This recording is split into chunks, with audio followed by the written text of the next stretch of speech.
Bueno, buen día. Vamos a retomar con el tema de algoritmos sobre grafos. ¿Recuerdan, a ver, haciendo un poco de repaso de lo que hemos visto hasta ahora?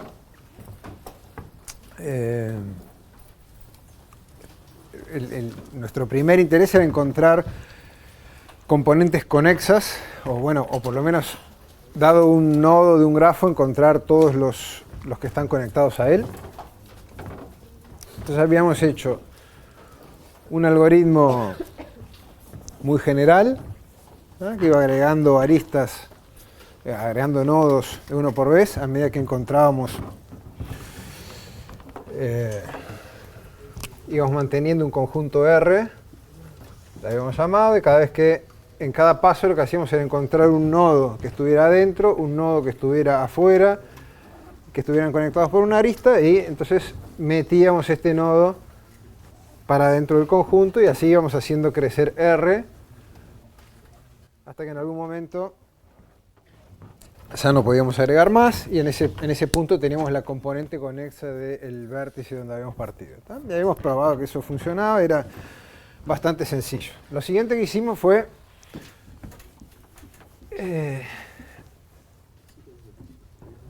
ver casos particulares de ese, que son bien interesantes, con un orden de recorrida particular dentro de los nodos del grafo.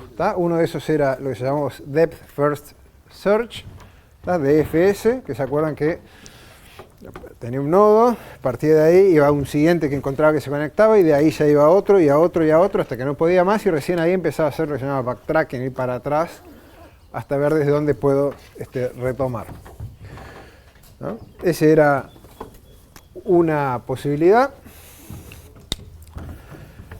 Bueno, la otra que vimos es la que se llama Breadth First Search, que es a lo ancho, en amplitud en vez de en profundidad. Y ahí lo que íbamos haciendo era avanzando por niveles. Primero agregamos el nodo de partida S. Después agregamos a nuestro conjunto todos los que están a distancia 1 de S. Después, desde la capa de distancia 1, agregamos todos los que estaban a distancia 2. Y así vamos generando como una especie de onda expansiva, donde vamos agregando los nodos a nuestra componente conexa en orden de distancia a nuestro punto de partida.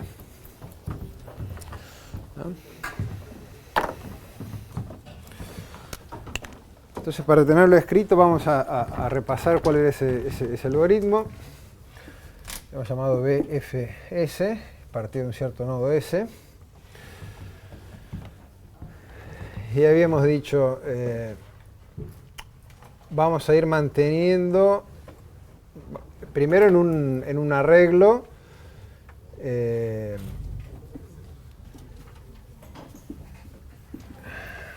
vamos a ir manteniendo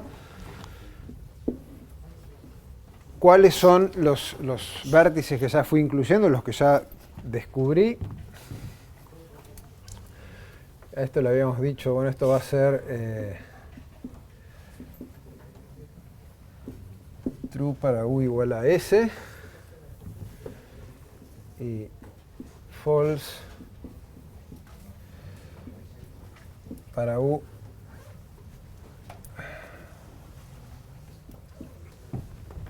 distinto de S, ¿no? Y vamos a ir manteniendo los niveles que voy encontrando, que todos juntos van a formar nuestra componente conexa, los vamos a ir manteniendo en un arreglo de conjuntos. Entonces vamos a decir L de nivel, en inglés de level. L de 0 inicialmente va a tener solo el nodo S, que es el punto de partida, es el único que está a distancia 0. Después vamos a llevar un contador de cuál nivel, en qué nivel estoy parado, y desde ese estoy construyendo el siguiente nivel. Entonces después lo que vamos a hacer es iterar, es decir, while L de I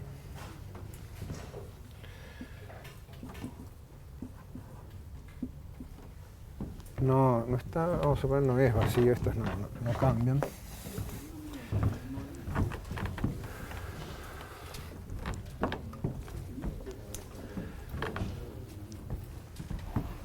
Entonces, ¿qué vamos a hacer? Vamos a tomar estos vértices de A1, es decir, para cada U que pertenece a L de I,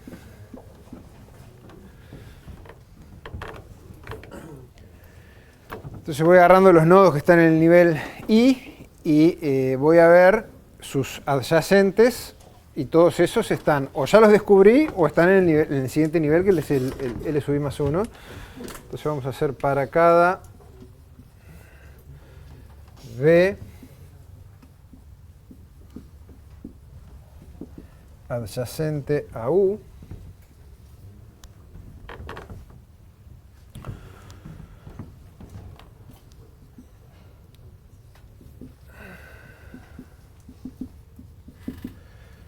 si descubierto de B es false, entonces, ¿qué vamos a hacer? Bueno, primero lo vamos a marcar como descubierto.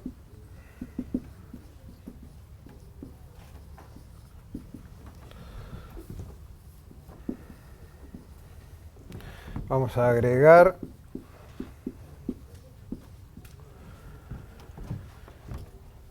V al nivel L sub I más 1.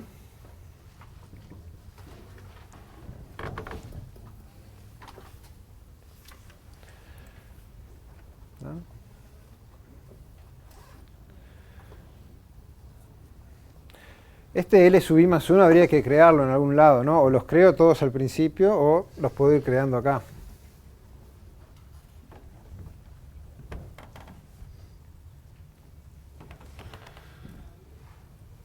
Vamos a poner acá.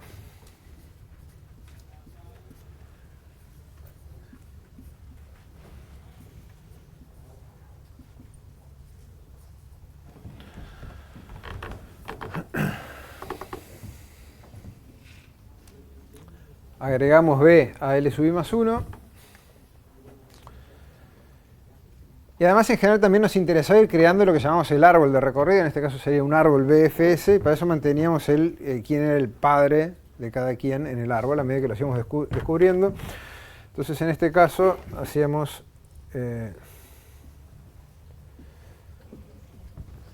parent de B igual a U. ¿Está?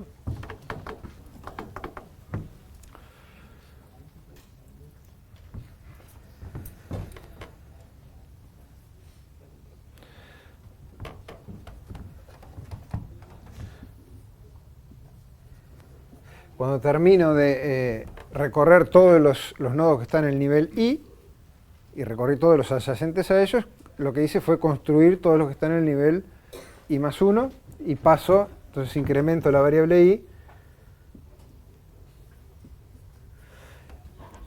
para trabajar con el siguiente nivel. En algún momento ya los voy a haber visto a todos y el siguiente nivel va a estar vacío y entonces ahí el ciclo se corta y salimos, ¿no?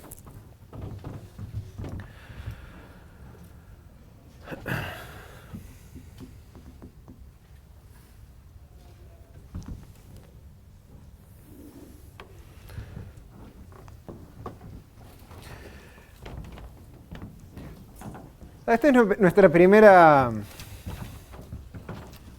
versión de BFS, y que es casi una traducción literal de lo que habíamos, de nuestras definiciones de los conjuntos L sub 0, L sub 1, L sub 2 que habíamos hecho, ¿no? Es decir, todos los que están a distancia 0, distancia 1, a distancia 2.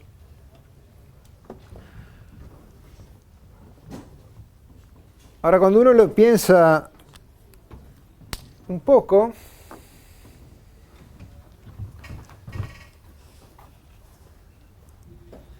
y pensamos sobre en qué orden estamos tomando los nodos, visitando los nodos, lo que está pasando es que los nodos son explorados o visitados en el orden en que los voy descubriendo. Fíjense, ¿se acuerdan que habíamos distinguido lo que era descubrir de explorar? Acá el algoritmo BFS, cuando descubre un nodo que va a estar en el siguiente nivel, lo agrega a ese conjunto del siguiente nivel, y después más adelante cuando procesemos el siguiente nivel, ahí lo vamos a tomar y lo vamos a explorar. Digamos, la exploración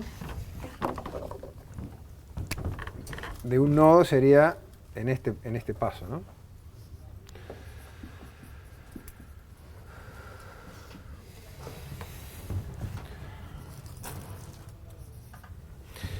Entonces, como les decía, si pensamos un poco en qué orden los exploramos, es en el orden en que los voy descubriendo. Es decir, yo primero descubro ese, que es el que está en el nivel 0, y exploro ese.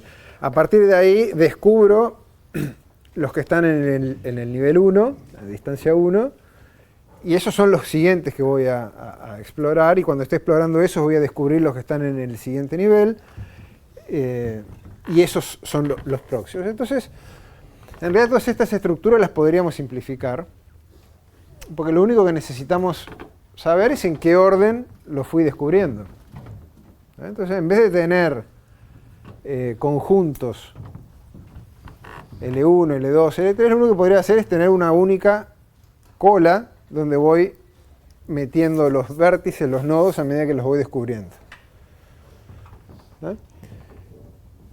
Y si yo voy tomando los nodos para explorar de esa cola, en el orden en que fueron ingresados, el orden de recorrida va a ser, el orden en que los voy a explorar va a ser exactamente este mismo. ¿Está bien? Entonces, la otra forma de escribir esta misma recorrida sería una cosa así. Esta es una implementación usando cola.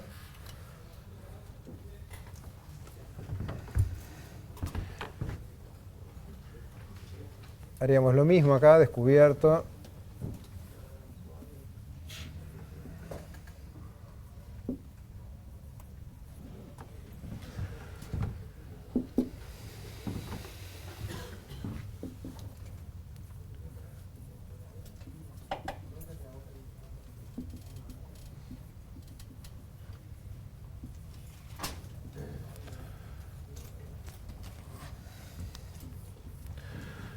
Esto no cambia nada. Ahora, en vez de tener ese conjunto L0 y los conjuntos L1, etc., lo único que voy a hacer es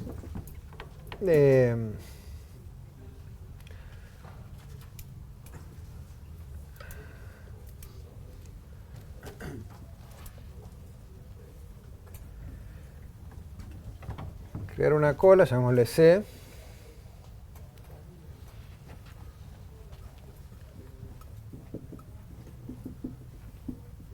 que contiene como único elemento a nuestro punto de partida. Ese es el primero que voy a tomar para explorar, ¿no?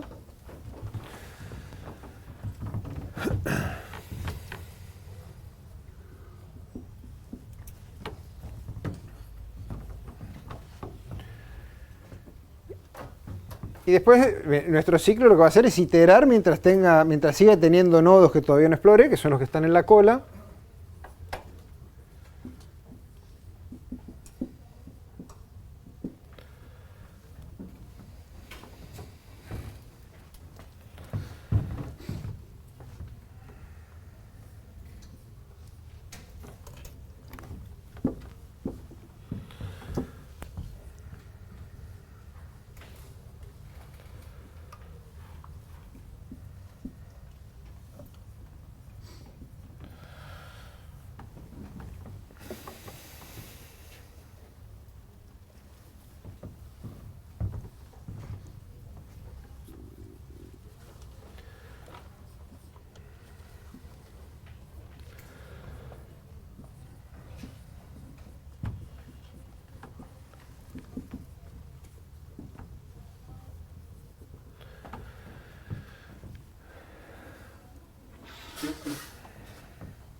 hacemos lo mismo, ¿no?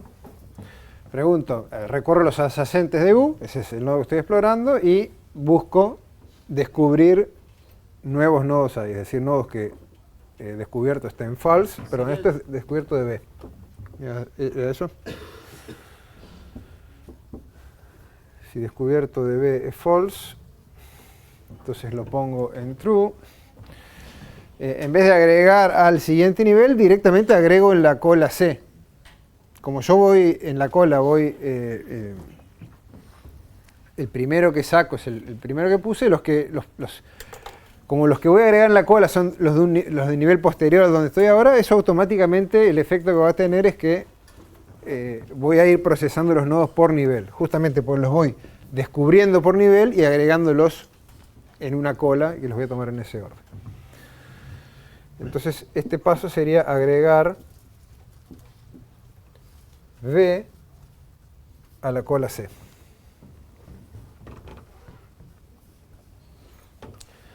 Y de vuelta podemos hacer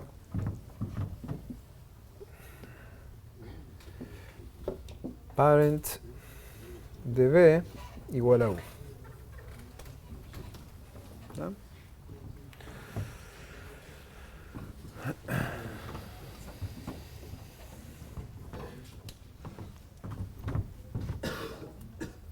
No. Y acá no hay que incrementar ningún contador ni nada. ¿No? ¿Se dan cuenta que esta recorrida hace exactamente lo mismo que aquello? ¿Están convencidos?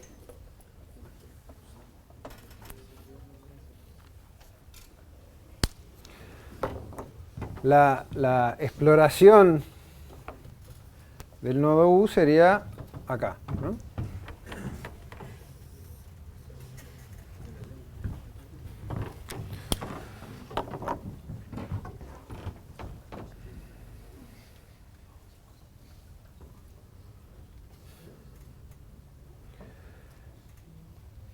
Lo que perdí acá y que me podría interesar es en qué nivel está cada nodo, ¿no? O sea, acá yo después de correr este algoritmo, no solo sabía quién era la componente conexa de ese, que son todos los que quedaron con descubierto en true, sino que además tenía un arreglo con conjuntos, uno por nivel, entonces podía enumerar qué nodos estaban en cada uno de los niveles. Y eventualmente si buscaba acá podía saber, dado un nodo, en qué nivel estaba. Y esto acá ya no lo tengo.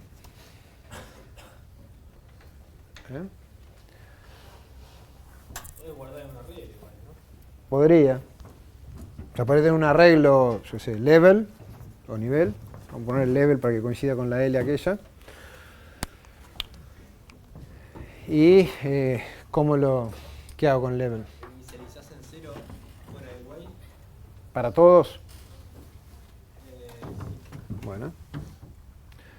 Hacemos, acá después de crearle esta cola, hacemos level de U igual a 0, y esto es para todo U. ¿No? ¿Y ahora?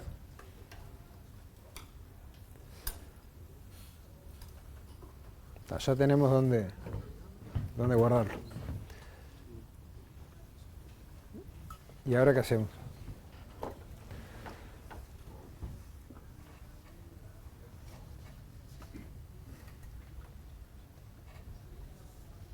Al final el level puede ser parent. ¿Cómo? Puede ser el parent ahí al fondo, puede poner level de V, es igual al level de U, está junto. Ok.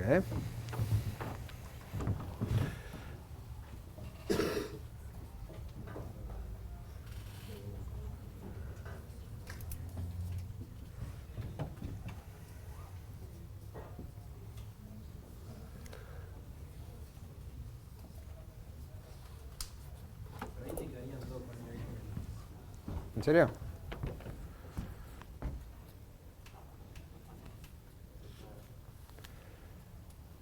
Me parece, o sea, para mí está bien. Esta inicialización que hiciste acá pone el level de S en 0, lo cual está bien. ¿Vale? Y ahora uno podría razonar por inducción y decir, bueno, si todos los que yo ya descubrí tienen el level puesto correctamente, entonces esto lo va a definir correctamente. Entonces los del nivel 1 van a quedar bien definidos porque están conectados a S que tiene nivel 0, todos van a quedar con 1. Pero cuando yo desde un nodo de ese nivel 1 encuentre uno de nivel 2, va a quedar bien definido con nivel 2 y así eso evoluciona correctamente.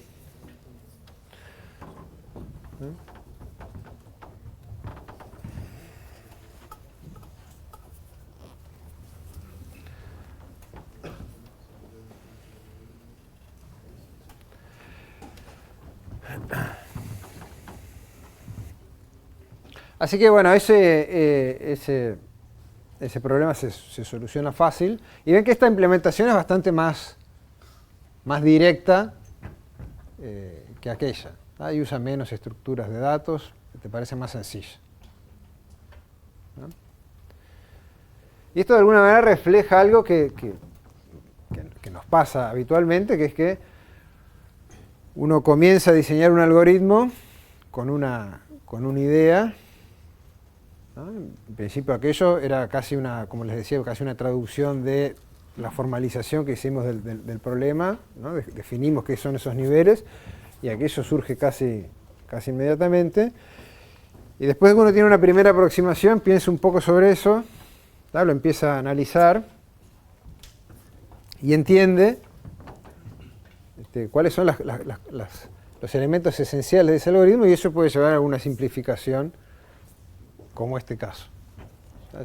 Acá en realidad lo único que importa es que los estoy tomando en el orden en que los voy descubriendo. Entonces con una cola ya es suficiente y no necesito mantener todas aquellas estructuras auxiliares.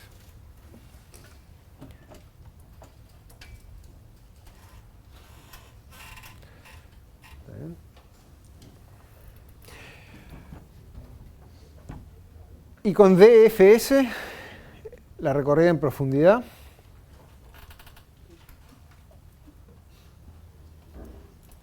Ahí se puede hacer algo parecido.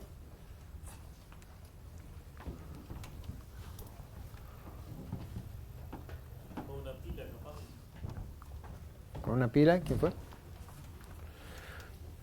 Podría ser una pila. ¿Por qué una pila? Porque el último nodo que exploraste es el primero que tenés que, por ahí, que seguir explorando. Y después sacas ese y te queda el último que habías explorado antes. Sí. Nuestra primera aproximación, nuestra primera idea fue ir por el lado de un algoritmo recursivo. ¿No? Es decir, bueno, sale casi espontáneamente. Si yo visito un nodo y desde ahí quiero seguir retomar desde ahí y cada vez que visito uno sigo a partir de ahí, bueno, es como que voy llamando recursivamente y voy explorando. Ahora, siempre que ustedes tienen un algoritmo o una función implementada recursivamente, siempre hay un stack. ¿No? Las llamadas recursivas que se apilan una arriba de otra, eso, implícitamente ahí hay un stack. ¿No? Entonces parece natural pensar en que uno puede implementar un algoritmo recursivo utilizando una pila, como decís vos. Hay que pensar un poco cómo es que hacemos bien eso.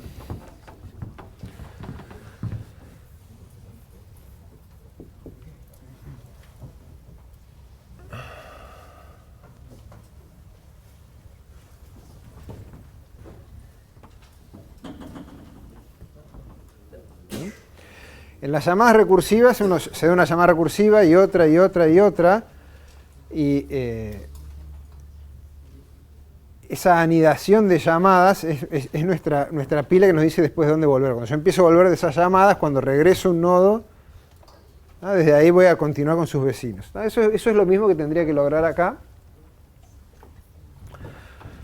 Acá teníamos un arreglo que era explorado, que lo vamos a seguir necesitando.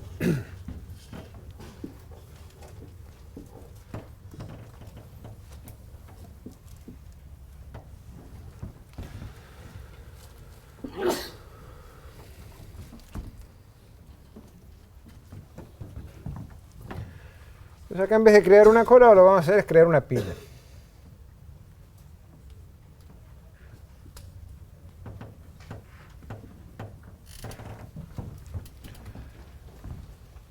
Vamos a llamarle P.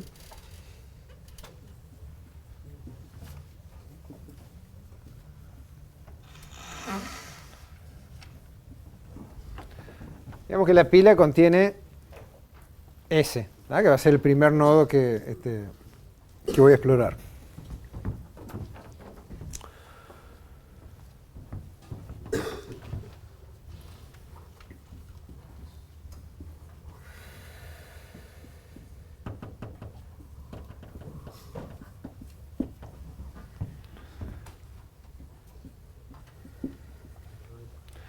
Es lo mismo, ¿no? Mientras la pila no esté vacía, yo voy a ir tomando nodos de ahí para explorar.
Y ahí ya está.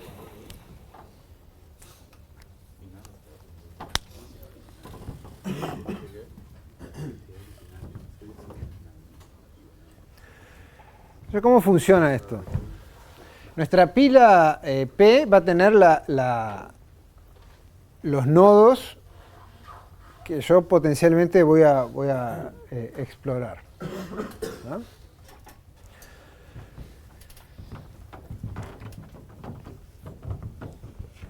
Ahora recuerden cómo era nuestra implementación recursiva. Nosotros partimos de un nodo U cuando estamos explorando y después ¿qué hacíamos? Decíamos, para cada adyacente a ese nodo, ¿no? Si no fue explorado, llamar recursivamente por ahí. ¿Sí? Entonces eso tenía el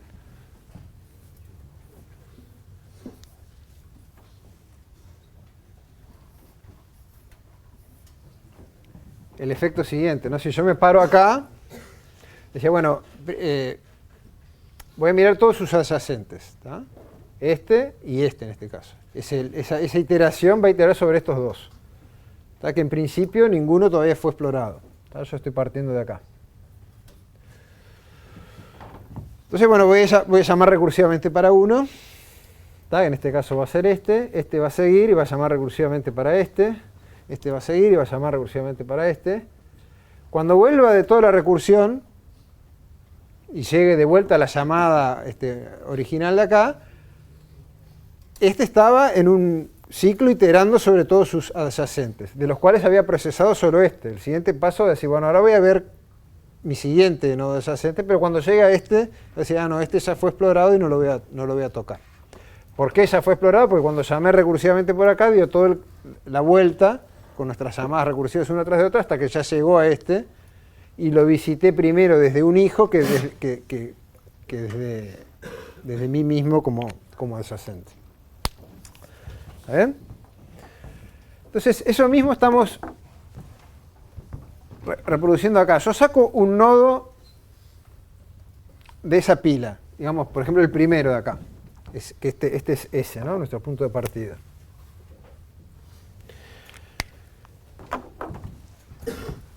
Entonces, bueno, lo primero que hago es fijarme si ya fue explorado o no, y si no fue explorado,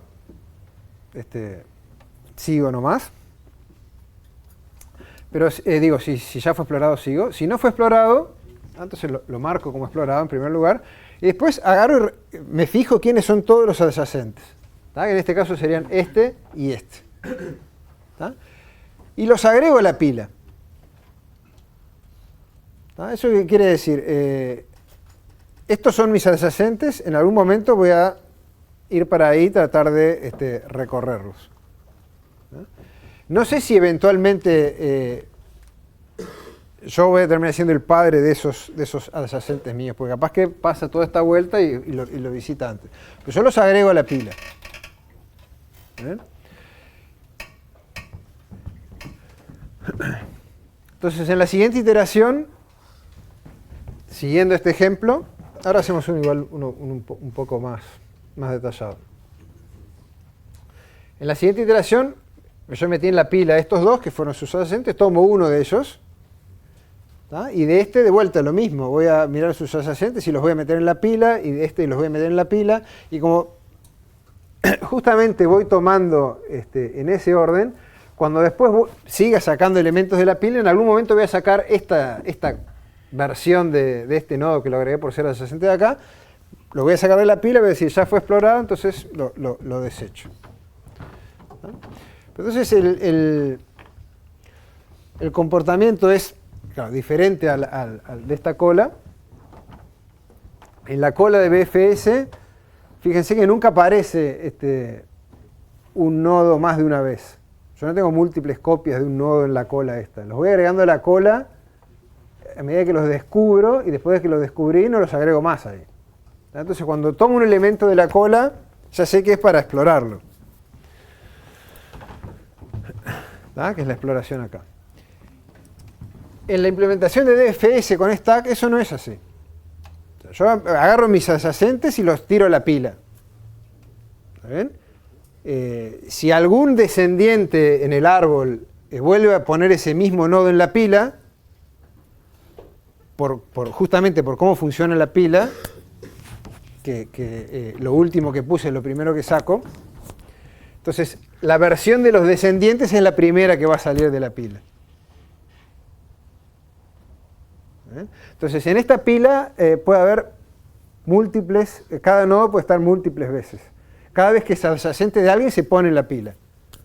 ¿Ah? El punto es que el que va a salir primero de la pila, que es el explorado, es el que realmente va a ser marcado como explorado, ese es el vecino del último que lo agregó. Entonces el efecto que tiene eso es que yo efectivamente avanzo, ¿tá? Y del último que yo fui vecino, ese es el que me va a registrar como padre.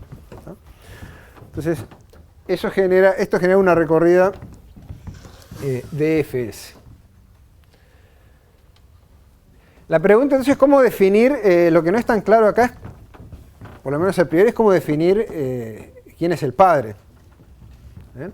Acá era fácil porque, como decía, en la cola no aparece múltiples copias de nadie. Entonces, cuando yo saco un elemento, cuando yo lo agrego en la cola, ya sé que a B, ya sé que el padre de B es U. y punto.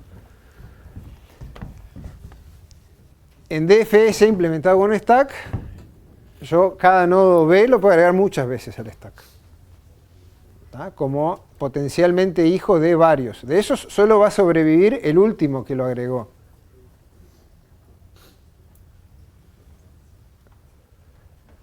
Entonces, ¿cómo hago para definir padre acá? No puedo, o por lo menos no es tan obvio, que pueda acá el primer impulso sería acá decir padre de B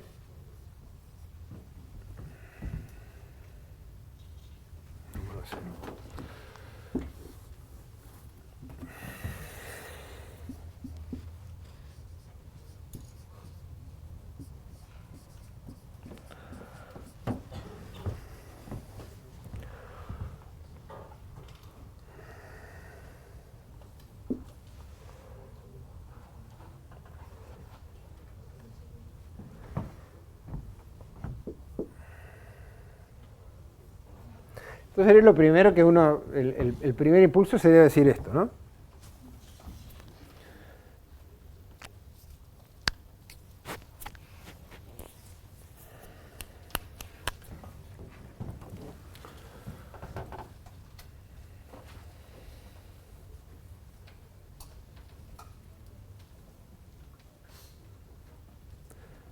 ¿Estaría bien?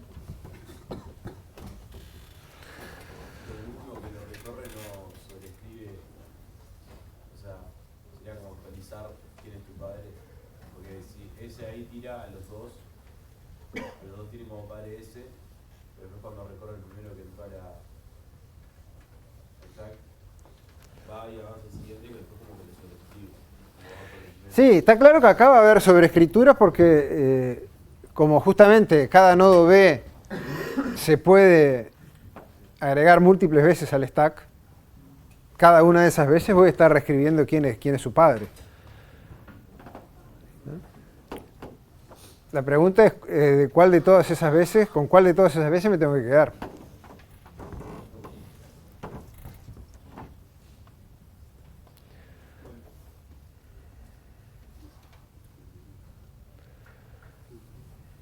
¿No es la primera vez que la agregas a la fila?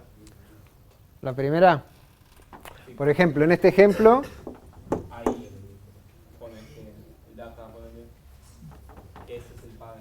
claro, vos decís, acá cuando arranco por S, Sí.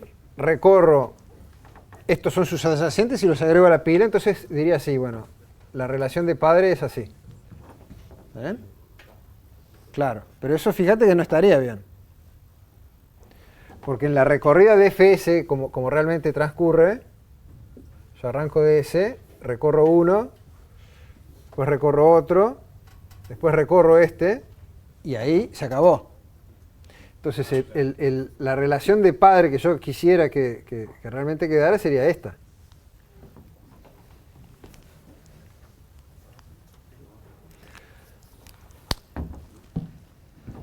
Entonces la última. Esa es la última. Podría ser la última. Pero digamos que este grafo es un poco más complicado. Y además tiene otro nodo acá.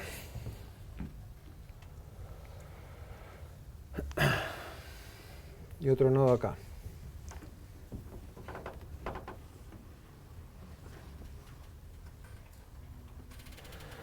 Bueno, ese justo no va a funcionar.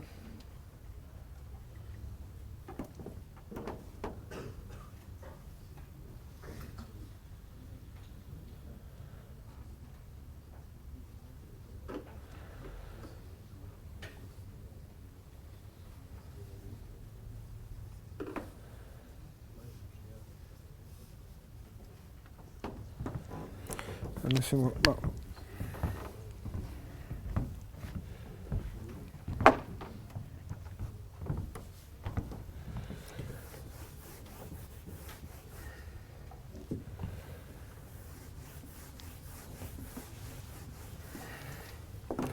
Bueno, si fuera la última, como vos decís, esto estaría bien. Porque cada vez le pasás por arriba, ¿verdad? Entonces la que sobrevive es la última. Bueno, vamos a hacer un ejemplo.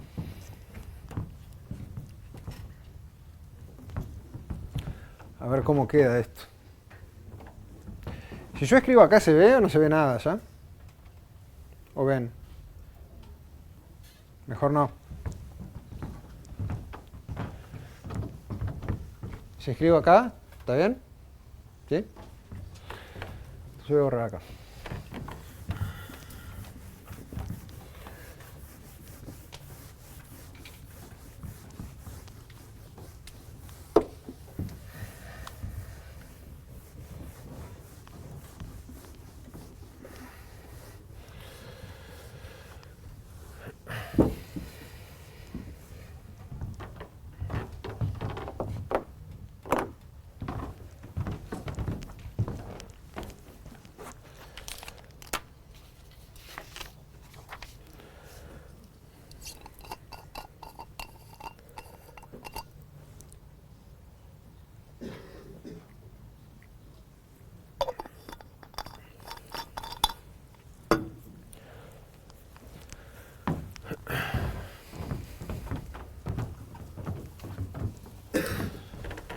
Vamos a hacer este grafo. Voy a anotar por acá.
Aquí vamos a anotar, y bueno, y vamos a anotar parent, ya que está, que es el que está en cuestión.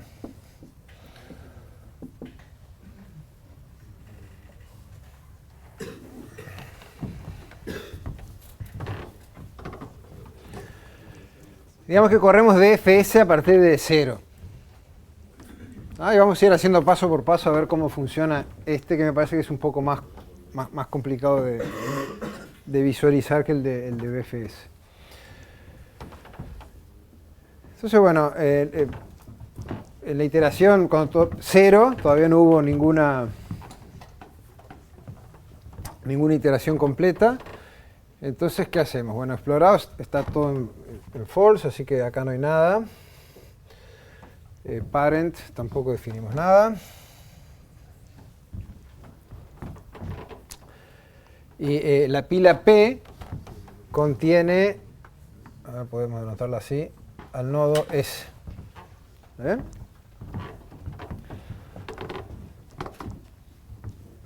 Ahora, ¿qué pasa en la primera iteración? En la primera iteración lo que hacemos es sacar un nodo de la pila, que en ese caso es S. No está explorado. Así que el primer paso es sacar S y la pila queda vacía, ¿no? Vamos a marcar S como explorado. Y después para cada adyacente vamos a agregar B a la pila. O sea que la pila primero la dejé vacía cuando saqué S y después le agregué 1, 2 y 3, ¿no? Que son sus adyacentes. Y además a todos esos les puse el parent igual a a U, que es ese, ¿no? O sea que me quedaría, la relación esto de parent sería que 1 apunta a 0, 2 apunta a 0 y 3 apunta a 0.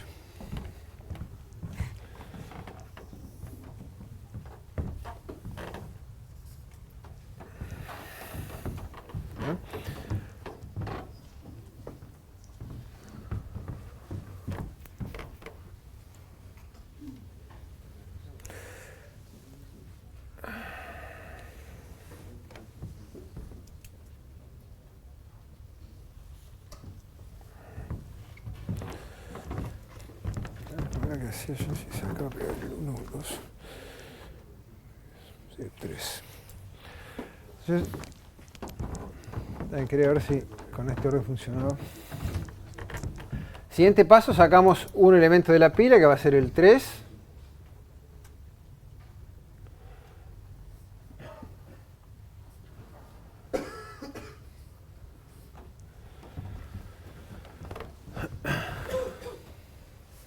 ¿Ah? Este nodo S es 0, ¿no? El nodo 3 todavía no fue explorado, así que lo vamos a marcar como explorado. O sea que acá vamos a tener 0 y 3.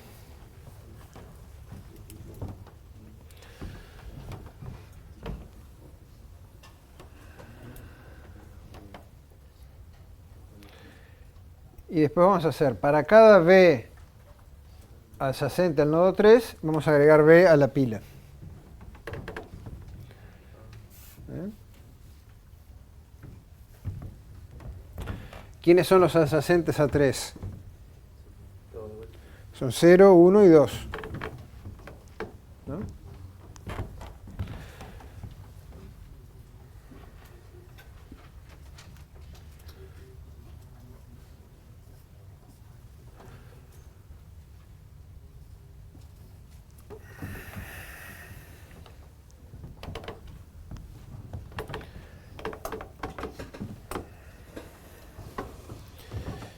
Entonces la recorrida, como la vengo haciendo hasta ahora, es que de 0 fue el primero que exploré y de ahí pasé a 3.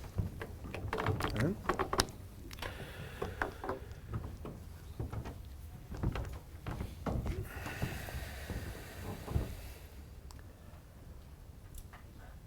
Sí. ¿No hay una posibilidad o algo como que pueda quedar siempre trancado en 0, 3, 0, 3, dependiendo de cómo lo agregues en la pila? Porque, por ejemplo, ahí pusiste 1, 2, 0, 1, 2. Pero Sí. si, por ejemplo, el último hubiera sido el 0, volverías al 0 y agregarías, ¿no? Estaría vuelta. Sí, no hay problema. Porque cuando saco el 0 del stack, lo primero que hago es preguntar si ya fue explorado. Y me va a dar que sí, entonces simplemente lo voy a descartar.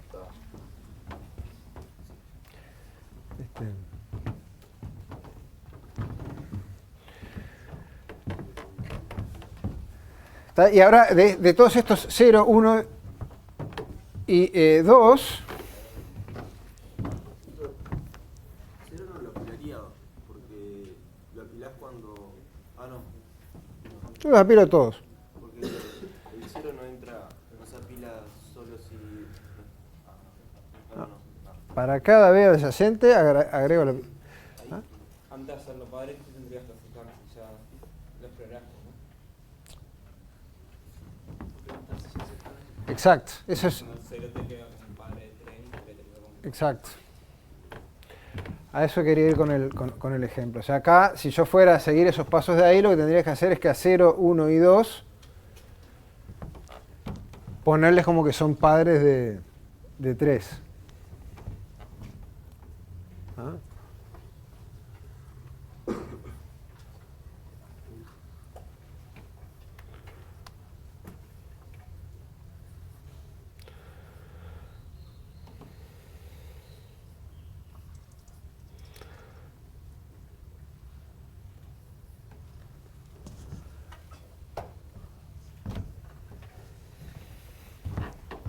Y no queremos que pase eso. Entonces vamos a poner acá hacer parent de B igual a U.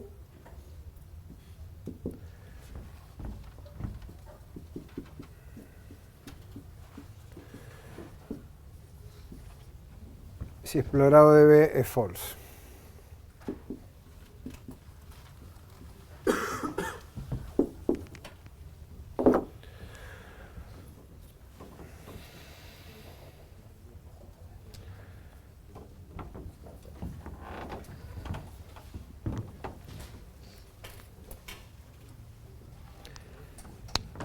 Eso evita que yo defina acá un padre de 0.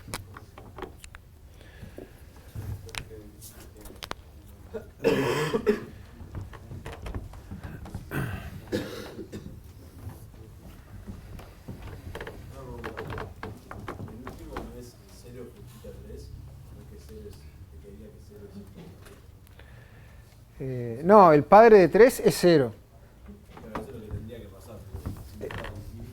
Y eso es como lo habíamos definido en esta iteración, ¿verdad? Ah, pero eso ya es agregándole el if. Sí.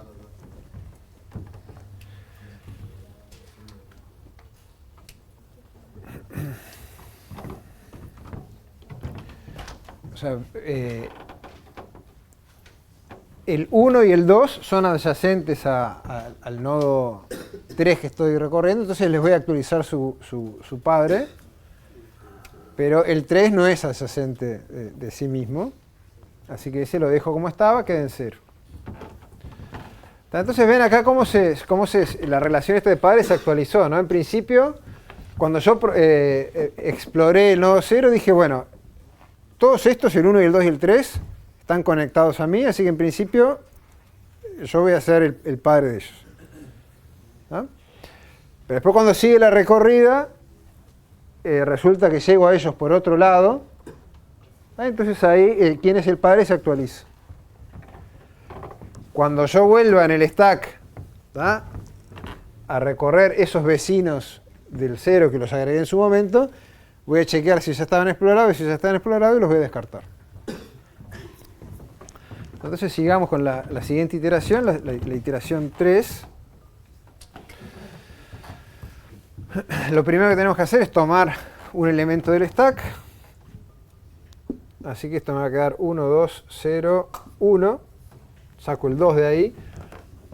O sea que voy a ir desde este 3, lo siguiente que hago es ir a visitar al 2. Ese es el siguiente nodo que exploro. Voy a agregar a explorados el 0, el 3 y ahora está el 2. Y después lo que voy a hacer es recorrer los vecinos de 2. ¿Qué son? El 0 y el 3. Y los voy a agregar al stack.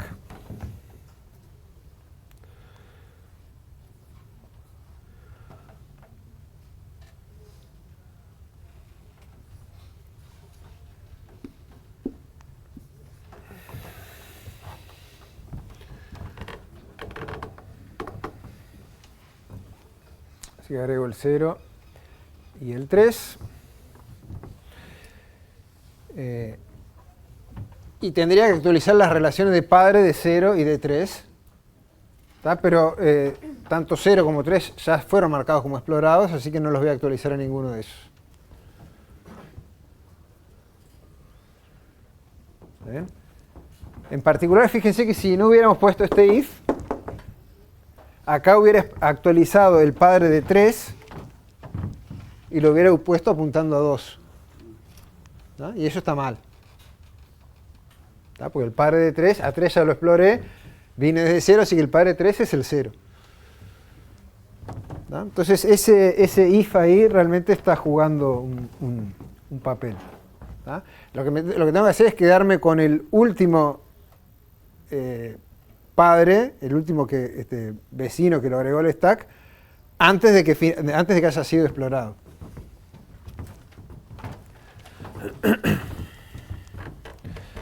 Así que acá la relación de padres no cambia, sigue siendo 1, 3, 2, 3, 3, 0.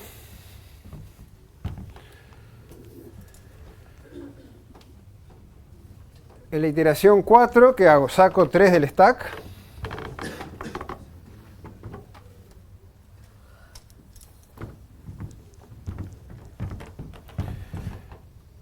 y me queda 1, 2, 0, 1, 0. Pero 3 ya fue explorado, así que no voy a hacer nada. Lo mismo pasa en la iteración 5. Saco el 0 del stack, que ya fue explorado, así que no hago nada. En la iteración 6, ahí saco el 1 del stack. ¿Bien?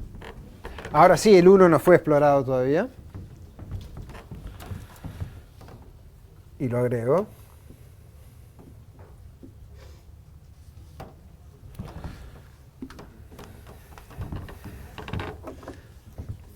Así que estoy yendo desde 3 hacia 1.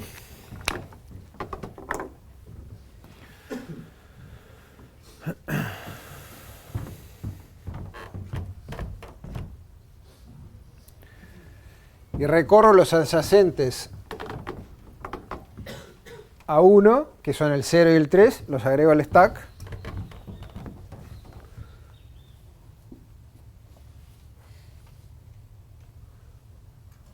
Cero, 0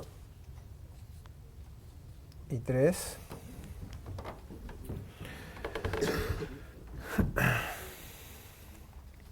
Y tendría que actualizar los padres de esos vecinos, que son el 0 y el 3, pero como todos ellos ya fueron explorados, a ninguno de ellos les voy a actualizar nada, así que la relación de padres no cambia y sigue quedando 1, 3, 2, 3 y 3, 0. ¿No? Que es como tiene que dar. ¿No? A partir de este momento tengo en el stack 1, 2, 0, 0, 3, que todos ya fueron explorados, así que lo siguiente que va a pasar en las siguientes iteraciones es que todos esos nodos van a ir siendo sacados del stack. En todos los casos voy a ver que ya fueron explorados, así que no voy a hacer nada y voy a seguir de largo. Y para evitar eso, ¿no se puede poner ese último arriba de agregar? Podría ser. Eso te evita agregar y sacar del stack.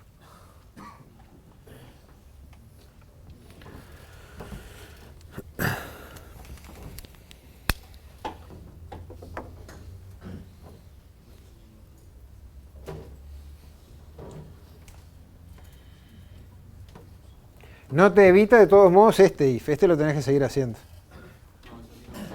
Sí. Vos decís acá hacer un solo if y meter estas dos cosas acá.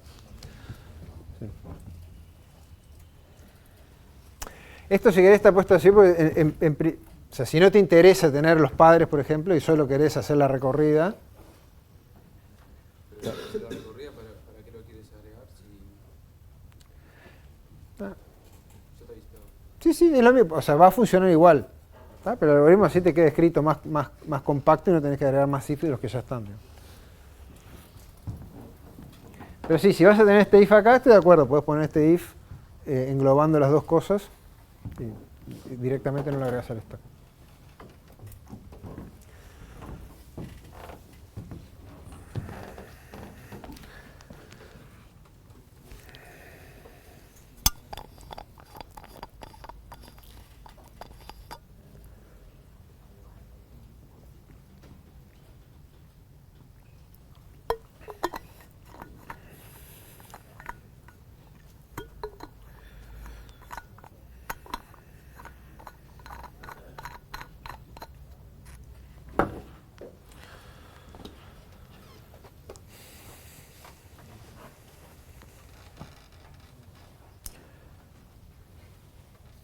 Bueno, así tenemos una forma de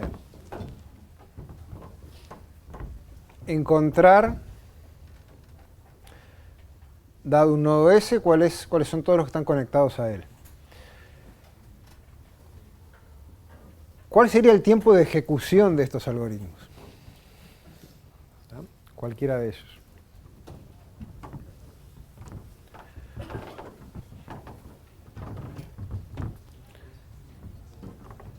Lo primero es preguntarnos en función de qué vamos a expresar ese tiempo de ejecución. Es decir, cuál es el tamaño de la instancia, que en este caso es un grafo. ¿Cómo lo vamos a medir? Y en general ahí lo que nos va a interesar son la cantidad de vértices y también la cantidad de aristas. Muchas veces nos va a pasar que los algoritmos nos van a quedar el tiempo de ejecución va a depender de ambas cosas. Y uno puede encontrar relaciones entre ellas, por ejemplo, decir, bueno, la cantidad de aristas no es más que n cuadrado, si n es la cantidad de vértices. Pero hay grafos donde la cantidad de aristas puede ser mucho menor, entonces, en general lo que vamos a hacer es dejar expresados los tiempos de ejecución en función de ambas. Vamos a llamar n a la cantidad de vértices y m a la cantidad de aristas.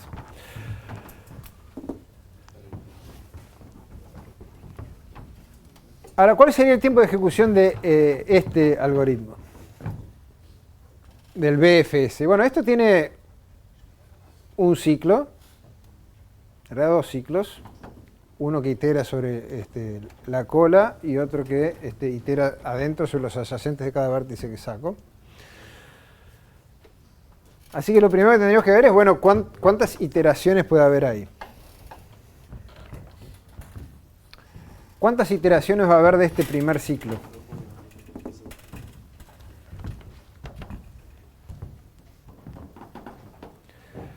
Una por cada nodo. Claro. N. Si n es la cantidad de nodos, dijimos hace un rato que yo solo agrego a la cola vértices que no fueron descubiertos. Entonces en la cola cada vértice aparece o cada nodo aparece no más de una vez. Así que la cantidad de elementos que son insertados en la cola no es más que n, y por lo tanto la cantidad de veces que itera esto no es más que n. ¿Está bien?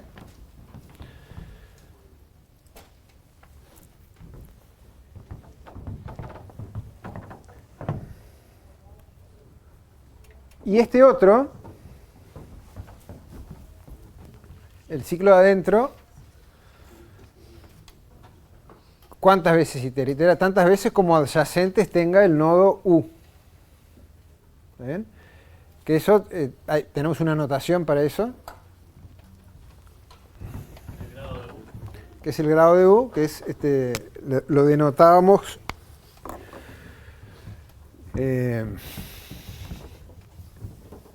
n sub U.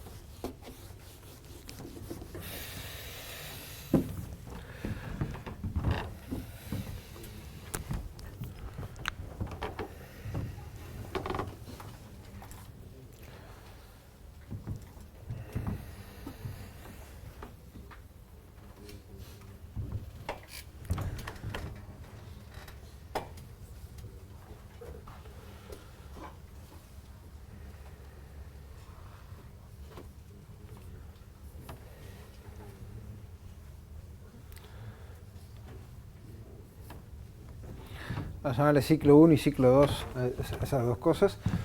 Entonces,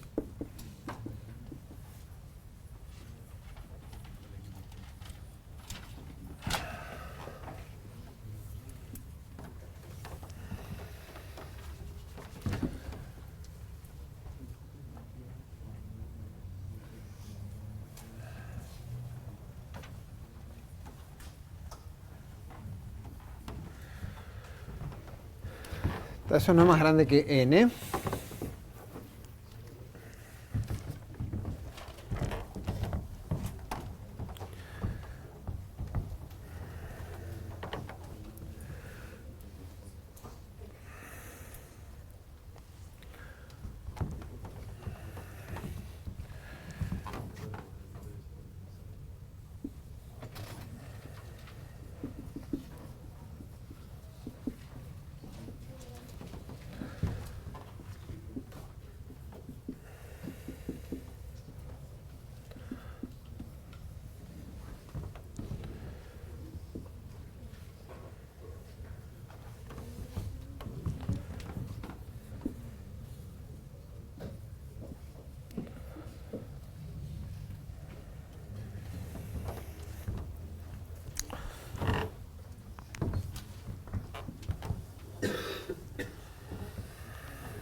¿Ven? O sea, para cada nodo U, este sí que realmente tomo que realmente visito, o que exploro, este nodo, la cantidad de veces que itera este ciclo es n sub u, donde acuérdense que n sub u denota el grado de u, es decir, la cantidad de vecinos. ¿No?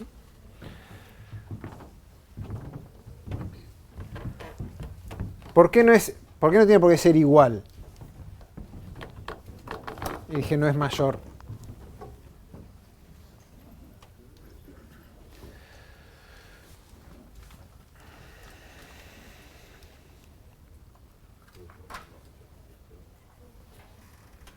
En principio yo diría, bueno, tomo cada uno de los vértices de B, U, y cada uno de esos itero n sub u veces. ¿Cómo puede ser menos que eso? Porque puede que vos hagas el while antes de recortar los vértices. Claro. Exacto. Puede haber vértices que queden afuera de la componente conexa. ¿No?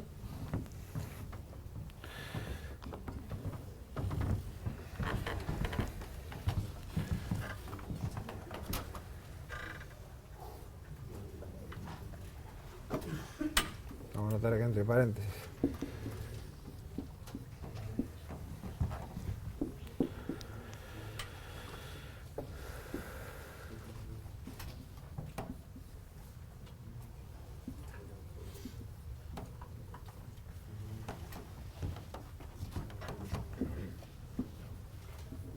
¿Ah? Esto sería más aproximado. Fíjese que esto es la cantidad total, ¿no? Entonces, sumo, incluyendo todas las iteraciones del ciclo de más afuera. Este bloque de acá, de este if, se va a ejecutar en total esta cantidad de veces, no más que esta cantidad de veces. ¿Tá? Y ahora, ¿cuánto es la suma en u de n sub u? Es 2m.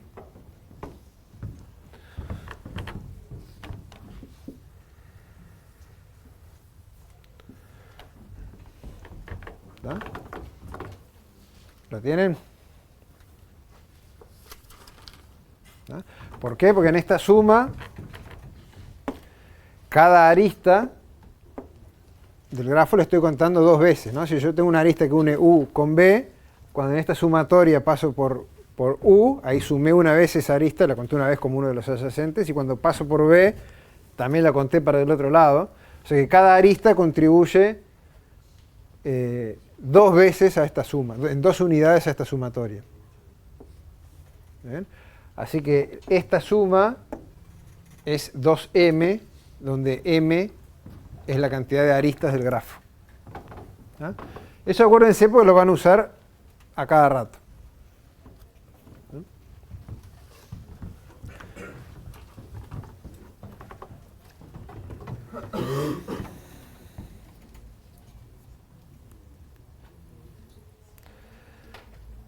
Entonces, bueno,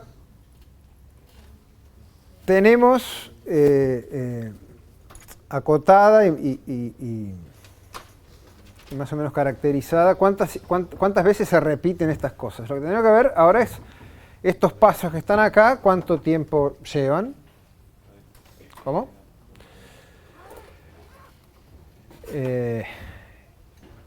¿Esto se puede ejecutar en tiempo acotado por una constante? ¿Todo esto que está acá adentro?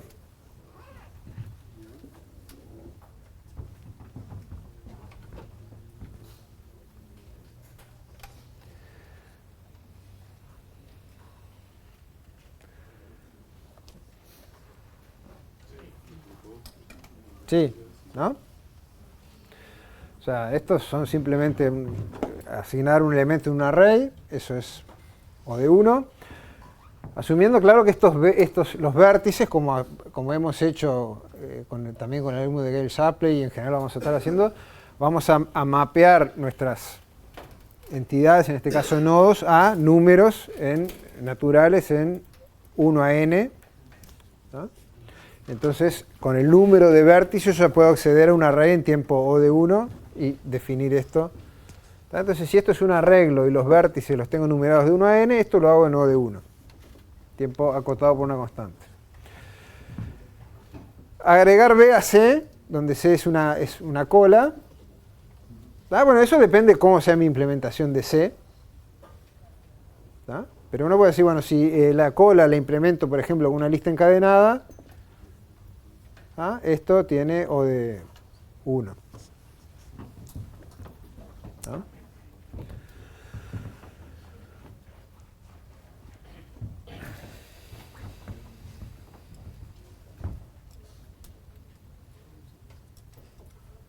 Y teniendo un poco de cuidado, sacar también de la cola también se hace no de 1.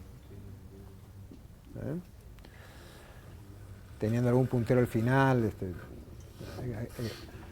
Pero ambas operaciones se pueden hacer en no de 1. De vuelta, hay que explicar cuál es la estructura de datos que vamos a usar para representar esto. Y acá de vuelta tenemos operaciones elementales trabajando sobre un arreglo, y esto se hace no de 1. Ahora, ojo, porque la conclusión que vamos a llegar es que el cuerpo de este ciclo se hace en O de 1. ¿Ven? La cantidad de iteraciones es n sub u. ¿Ven? Pero ojo con lo que está acá.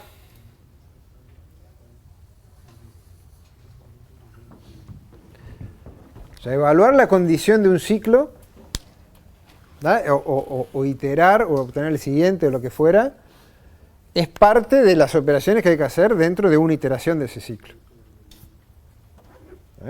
Entonces, eso tengan siempre cuidado, porque puede quedar escondido y poco visible, en que evaluar, o sea, iterar, en un ciclo que está iterando sobre algo y evaluar la condición ahí, es algo que también tengo que poder resolver en O de 1. Es parte de lo que tengo que hacer todas las veces que se repite el ciclo. En este caso lo que tengo que hacer es, yo estoy parado en un nodo U, y lo que quiero hacer es iterar, ir uno por uno sobre sus adyacentes. ¿Ven? Eso lo puedo hacer en O de 1 por iteración.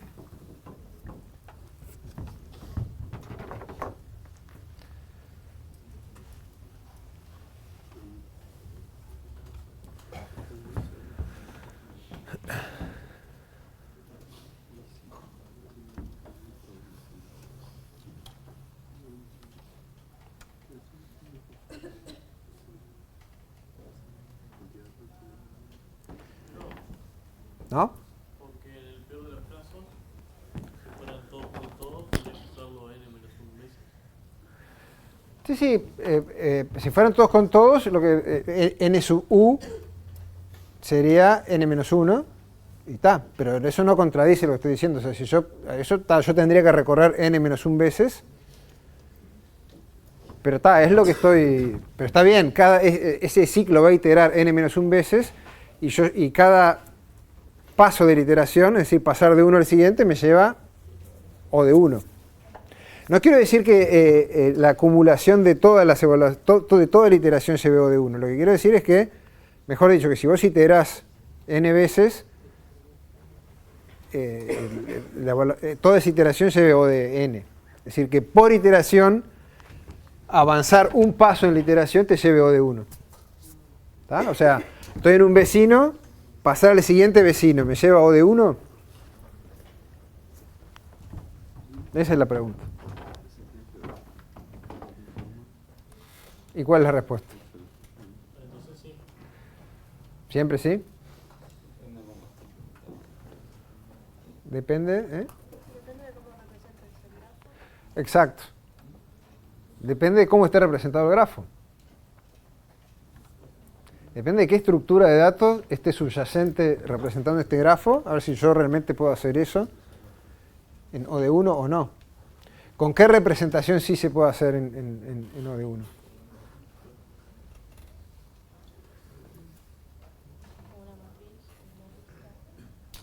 A ver, sería una matriz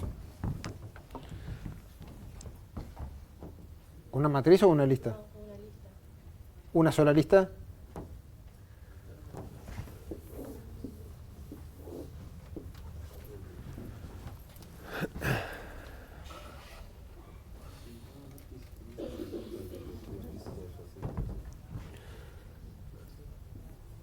dado una lista con...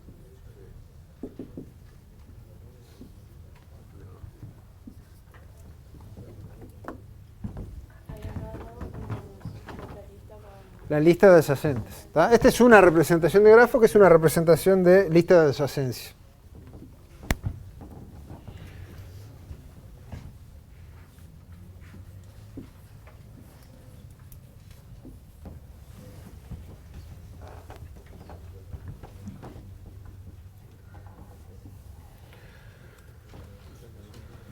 Por ejemplo, sí, yo qué sé, el nodo 1.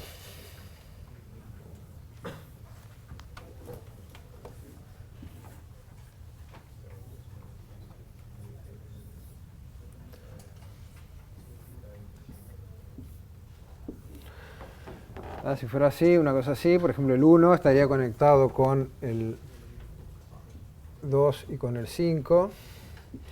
El 2 estaría conectado con el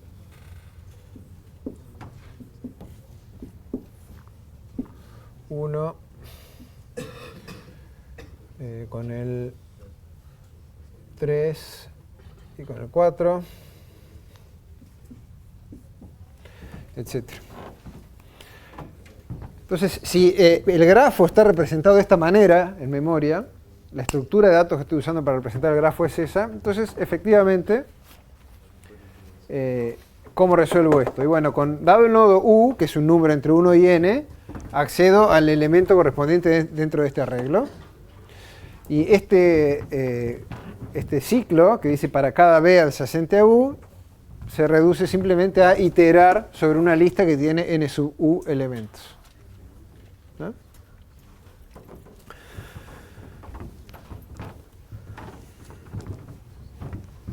Entonces, si el grafo está representado mediante una lista de adyacencia, entonces el tiempo de ejecución de esto es ¿cuánto?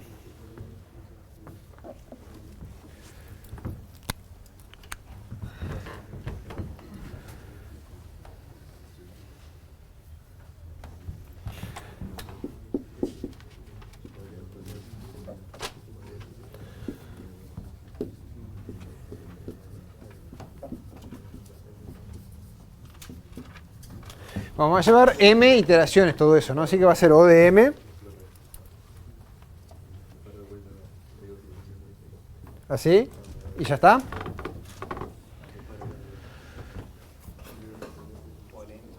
¿Cómo? Por n.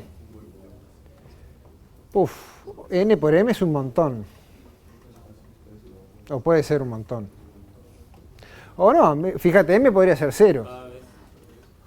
Si m es 0, porque no, tenés todos vértices sueltos, n por m te da 0 y el tiempo de ejecución no va a ser 0.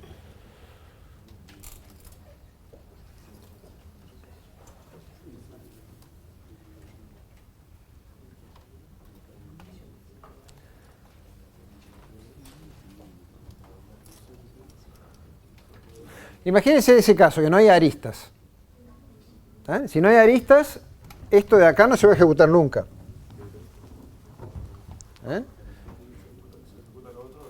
Y lo otro se ejecuta n veces. O sea, no esto. Este tampoco se va a ejecutar n veces.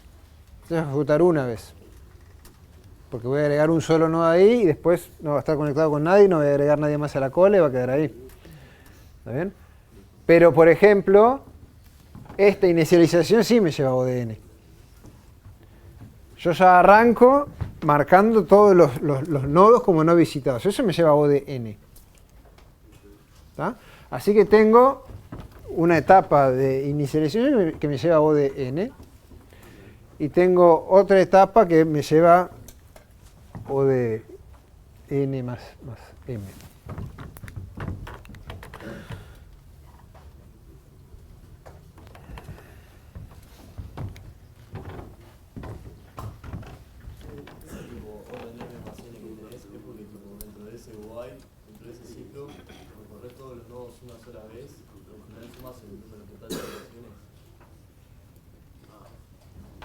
¿Te referís a este ciclo? O al while. En el while, tipo, al final terminas recorriendo todos los nodos una sola vez, ¿no? Sí. Más la iteración de cada nodo, la iteración de que toma cada nodo. Sí, entonces, claro, exacto. Por ejemplo, este paso, la acumulación sobre todas las iteraciones de ese while me lleva a O de n. ¿Está bien?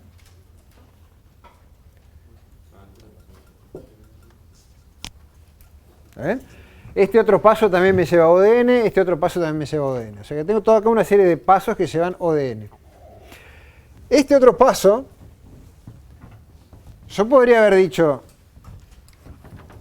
esto me lleva n iteraciones, a lo sumo, y cada una de estas me lleva, a lo sumo, n iteraciones también. Y ahí hubiera dicho, bueno, entonces esto es O de n cuadrado.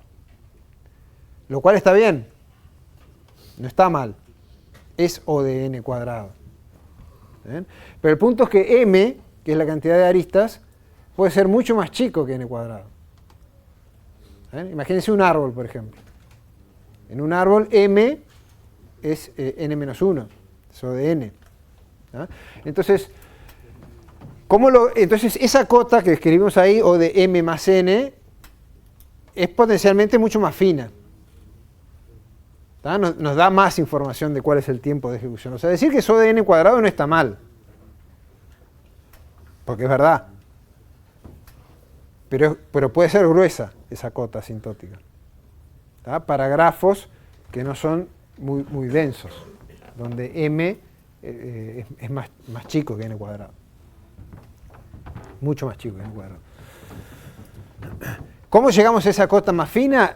Y esto también es algo que tienen que aprender a manejar. Hay veces que decir, bueno, tengo ciclos anidados y multiplico las cotas que voy teniendo para cada uno, eso a veces camina, está bien. Pero hay veces que eso te da algo muy grueso y tenés que hilar más fino y ver ¿por qué? Porque el ciclo de adentro no se ejecuta todas las veces la misma cantidad de veces. ¿Tá? Y entonces lo que tenés que hacer es evaluar cuántas veces se ejecuta en total. En este caso, la acumulación de todas las veces, sobre todas las iteraciones del while, es la suma de todos los n sub u. Y eso puede ser mucho más chico que n cuadrado. Entonces, cortemos con la mecánica esa de tengo 3 ciclos de anidado, entonces multiplico uno por otro, n cubo. No, a veces hay que ir más fino que eso. Y el otro mensaje importante es cuando hacen análisis de un algoritmo, es fundamental explicitar y trabajar con las representaciones, con las estructuras de datos que están subyacentes. ¿No? O sea, esto es verdad, sí, esta cola está representada con una lista encadenada así, así, que me deja hacer las operaciones de insertar y de sacar en O de 1 cada una, y es verdad si el grafo está representado con una lista de adyacencia.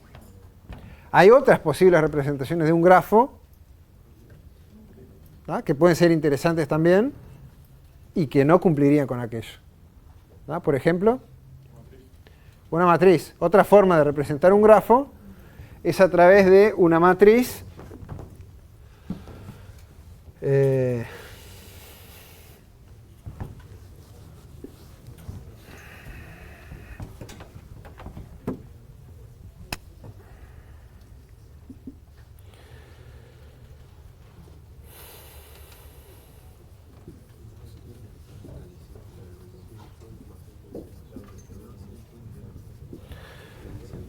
lo que se llama una matriz de incidencia.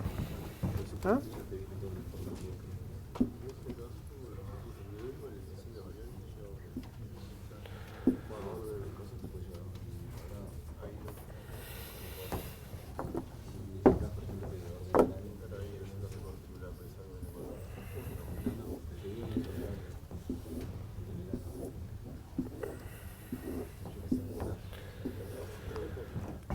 Entonces en este caso diríamos, bueno, el 1 está adyacente con el 2 y con el 5, así que vamos a meter un 1 acá y un 1 acá. El 2 está adyacente con el 1, 3 y 4, 1, 3 y 4. El 3 con el 2 y con el 4. El 4 con 2, 3, 5. Y el 5 con 1 y 4.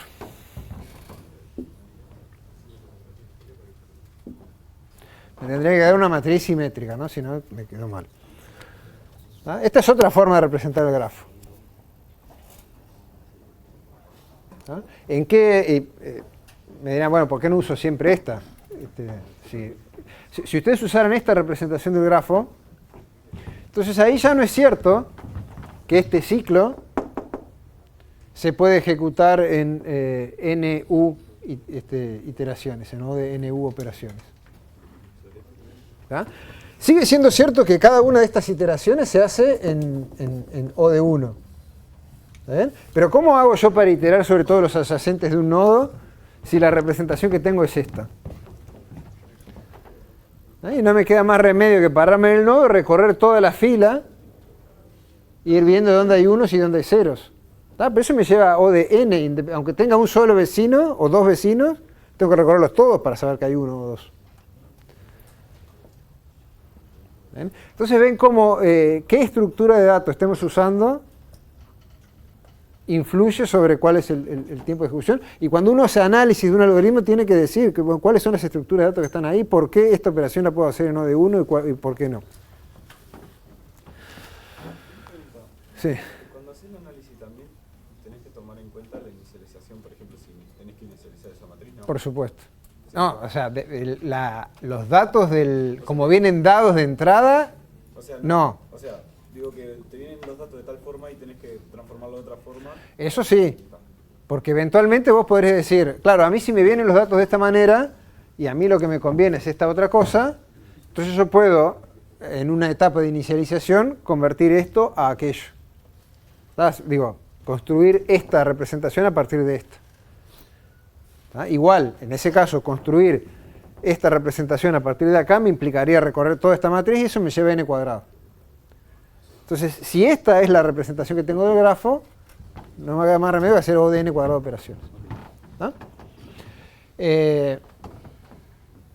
Pero sí, eso que decís en muchas situaciones es perfectamente válido y útil. Así, bueno, si a mí las cosas me vienen de determinada manera, las transformo a esta otra cosa. Por ejemplo, en el de Gale-Shapley hicimos algo así para hacer el ranking inverso de las mujeres, porque lo necesitamos, bueno, pero eso lo contás como parte de las cosas que vas a hacer, como parte de las operaciones que tenés que hacer.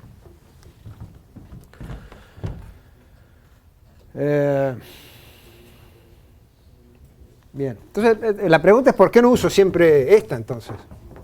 ¿En qué situaciones usaría esta? Te permite saber si un nodo es adyacente a otro, ¿no? Claro, claro.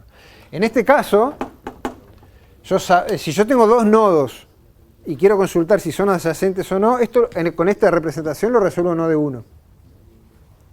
Con esta otra, no me queda más remedio que recorrer la lista de uno de ellos para ver si encuentro el otro.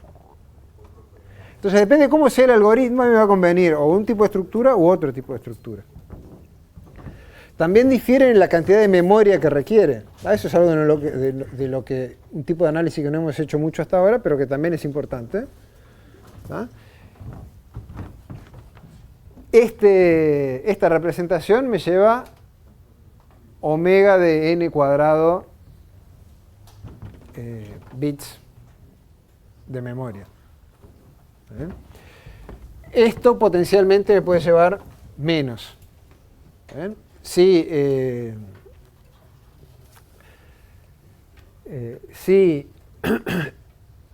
la cantidad de aristas es mucho más chica, entonces acá tengo un array con estas listas pueden ser mucho más cortas que n, y entonces la cantidad de memoria que requiere esto podría ser sustancialmente más chica que esta. Concretamente, la cantidad de registros que va a haber en estas listas es del orden de m. O sea, va a ser 2m de vuelta. Entonces esto me llevaría una cantidad de memoria que es O de n más m registros del tamaño de log n bits. ¿No? En el libro, si ustedes leen el libro, van a ver que dice esto me lleva espacio O de m más n. ¿Tá? Eso no quiere decir que sea m más n bits o bytes o lo que fuera. M más n punteros o índices o lo que fuera que tiene que apuntar a cosas de tamaño n, o sea que cada uno de esos me lleva log n bits. ¿No? Pero en general ese tipo de o sea, contadores que van de 1 hasta n los contamos como, bueno, en el libro se usa así y es práctico hacerlo así, los contamos como una unidad. ¿No? La comparación con este no es totalmente justa porque acá esto me lleva O de n cuadrado bits. ¿No? Bueno. A esto ya sabemos cómo encontrar la componente conexa de un nodo determinado, S. Digamos que ahora lo que quiero hacer es saber las componentes conexas de todos los nodos. O sea, identificar cuáles son las componentes conexas. ¿Cuánto tiempo me lleva eso?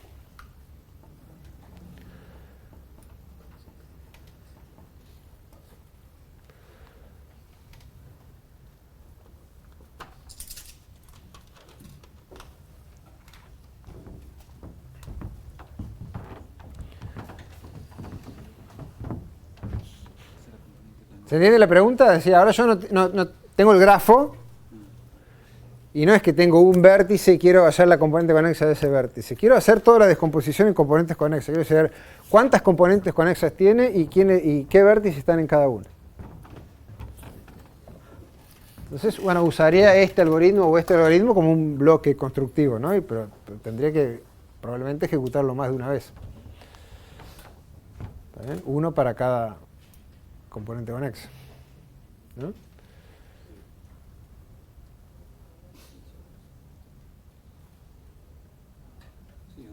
N más m por una constante. ¿Cómo? ¿N más m? Por una constante. Bueno, eso es O de n más m. Pero pues, ¿es obvio eso? Por eso.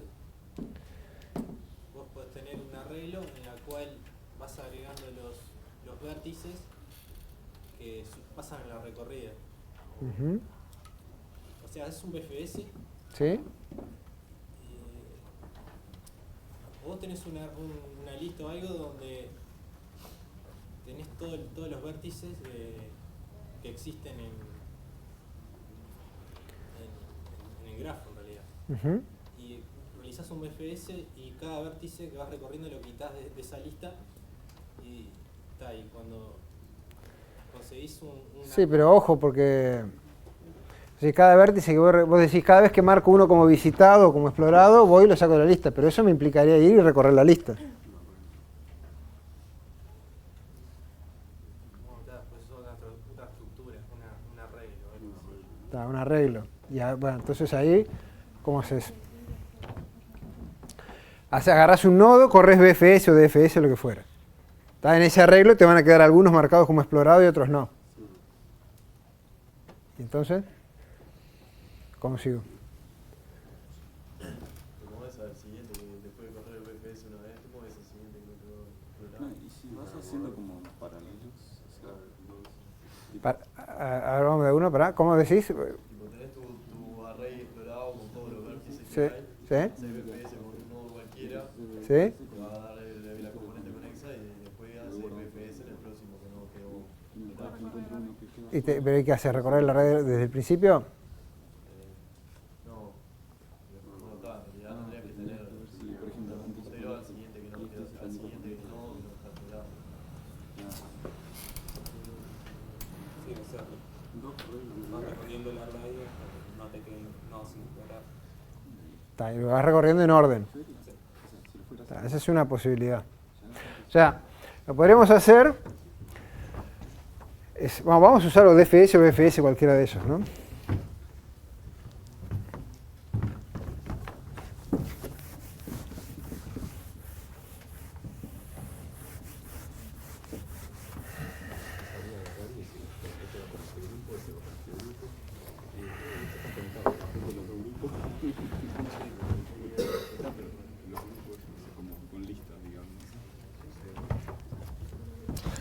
Voy a hacer acá si me ven bien de ahí.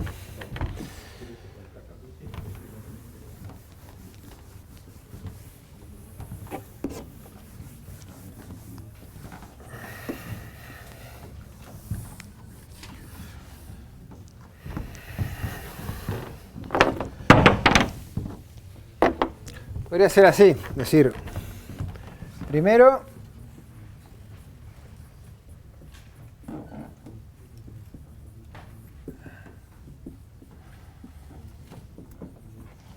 hago descubierto, es todo el mundo false.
Hacer una cosa así. Y ahora este BFS hay que cambiarlo un poco, ¿no? Esta parte de acá ya no la hacemos.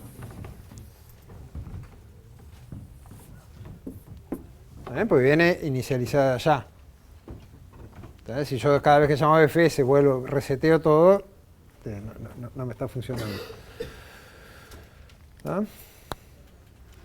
Esto sigue caminando. Lo que sí hay que hacer es que hay que marcar descubierto DS como verdadero.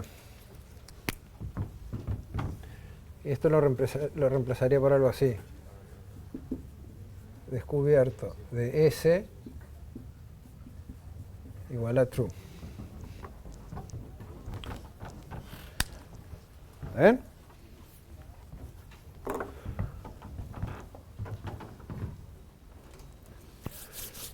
Entonces, agarro el primer vértice y corro BFS a partir de ahí. Eso me va a marcar varios como descubiertos. ¿Tá? Todos los que pertenecen a la componente conexa de ese primer vértice. Después sigo con el segundo, si ya fue marcado, no hago nada. Sigo con el tercero, si ya fue marcado, no hago nada. Sigo al cuarto, si ese no fue marcado porque justo pertenece a otra componente conexa, entonces llamo a partir de ahí y así sigo. ¿Todos están de acuerdo?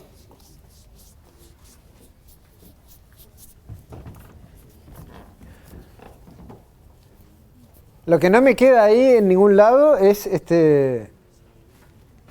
quiénes son las componentes conexas, ¿no? ¿Y eso cómo lo resuelvo?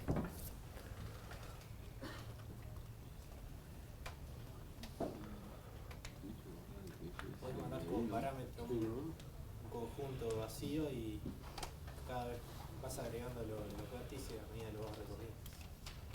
Claro. ¿Cómo? Tengo un parámetro que es el... Mandás una lista como parámetro y vas metiendo los vértices a medida que lo vas recorriendo. Bueno, esa es una posibilidad. Esa es una posibilidad. ¿Por qué agregaste el descubierto? O sea, ¿por qué le asignaste a ese true ahí? ¿Eso no se agrega cuando lo saca de la cola?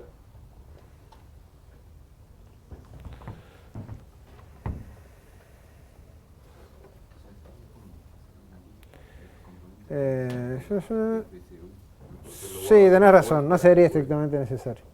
O sea, porque pues es medio rebuscado de ver, porque está bien. Porque, lo que va a pasar es que voy a agregar el primero a la cola, va a sacar ese elemento de acá. Ojo, para cada B adyacente a U, podría no haber ninguno adyacente a U y ahí no va a entrar acá. Y no te va a quedar marcado como true.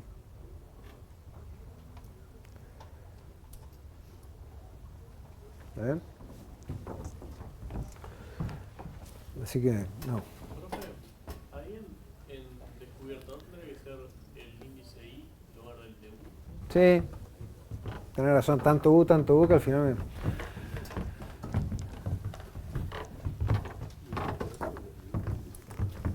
Vamos a hacer algo mejor. Vamos a hacer así.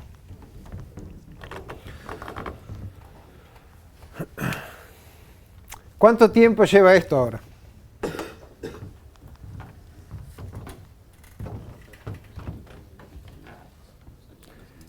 Habíamos llegado a la ejecución... ¿Cómo? N cuadrado. N cuadrado. A ver si levantan apuestas. No, M más N. M más N. O sea, 2 N más M. Está 2. No, si es O de las constantes, no importan. Pues si es O de N más M. O sea, una ejecución de BFS habíamos llegado a la conclusión de que nos llevaba N más M. Y vos me estás diciendo que acá yo estoy esto metido adentro de un ciclo que itera N veces y sigue llevando O de N más M. Claro, porque es N más M de la componente conexa. Exacto. El otro es N más M de todo el grafo. Exacto. ¿Se acuerdan que cuando llegamos a la conclusión de que esto de acá se ejecutaba 2m veces, dijimos, bueno, no, en realidad sería la suma entre todos los b que pertenecen a la componente conexa de... ¿no? Entonces, en realidad, está bien, todas por ejemplo, esta inicialización que ahora está afuera, todo esto lleva O de n, n general, pero después cada una de estas lleva O de la cantidad de vértices de la componente conexa, que es lo que se va a agregar a la cola, más la cantidad de aristas de la componente conexa. ¿Está bien? Y entonces este for de acá lleva O de n iteraciones, ¿está bien? Pero la acumulación de todas estas lleva la suma de los vértices de las componentes conexas más la suma de las aristas de cada una de las componentes. Y eso es n más m. Entonces, de vuelta, ojo con eso de, itero n veces y multiplico. No. Hay que hilar más fino y determinar la acumulación de todas las ejecuciones, de todas las iteraciones, cuánto lleva. ¿No? Entonces, esto lleva O de n más m. Lo mismo pueden hacer con DFS y el mismo tipo de análisis. ¿Tá? Si ustedes analizan, bueno, cuántos nodos se pueden ejecutar, cuántos nodos se pueden agregar a la pila, y va a ser del O de m. Ahí no va a ser O de n, porque puede haber repetidos, pero va a ser O de la cantidad de aristas. ¿Ah? Y es el mismo análisis que vale, prácticamente el mismo análisis que vale para acá también. ¿Estamos bien?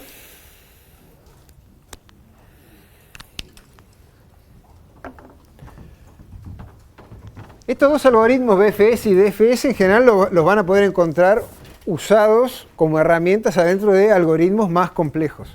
¿Ah? Son ladrillos, bloques que usan para construir más cosas. ¿Ah? Por ejemplo, DFS se usa mucho para encontrar ciclos, o por ejemplo para algoritmos más complejos que encuentran componentes conexas en grafos dirigidos, que es lo que vamos a hablar después. En general están basados en este tipo de cosas. BFS se usa, es otra aplicación que quería hablar ahora, por lo menos unos 10 minutos. Se utiliza para encontrar o para determinar si un grafo es bipartito o no. ¿No?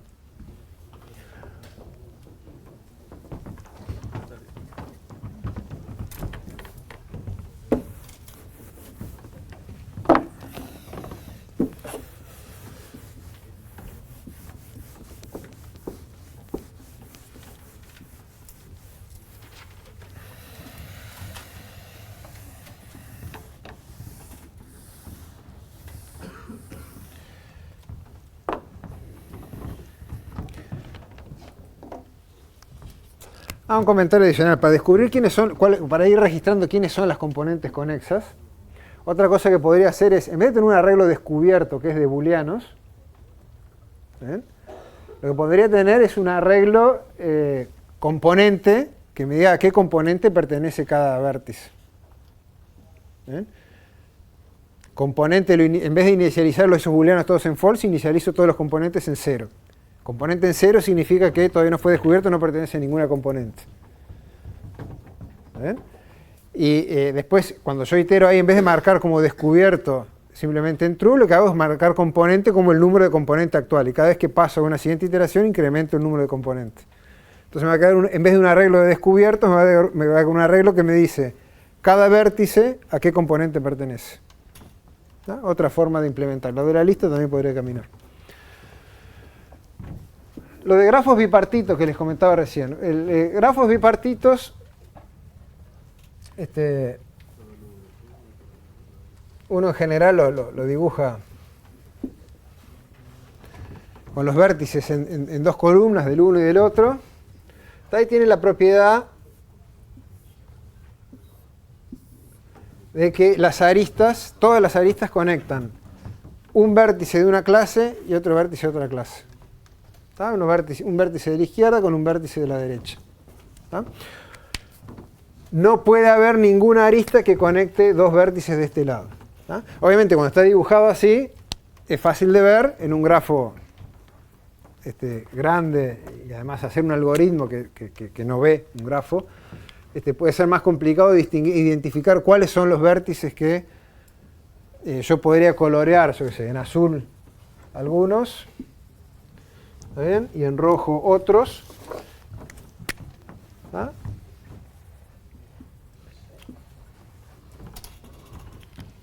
Para determinar si yo puedo colorear los vértices con dos colores de manera que todas las aristas conectan un vértice azul con uno rojo, entonces el grafo es bipartito y si no, no. ¿No? El algoritmo BFS que vimos recién se puede utilizar para determinar este tipo de situaciones. ¿Cómo?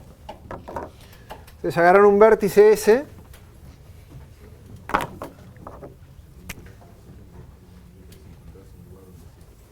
¿está bien? Y se acuerdan que BFS empezaba a construir por niveles a partir de ahí. ¿Ah?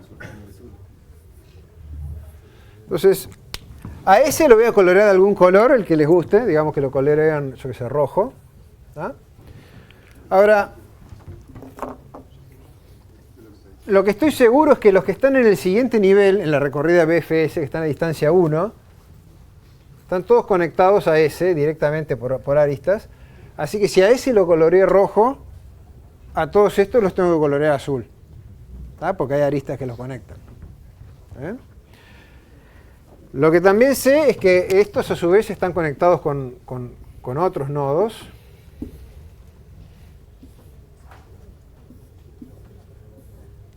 ¿Tá? Del siguiente nivel. ¿Ah?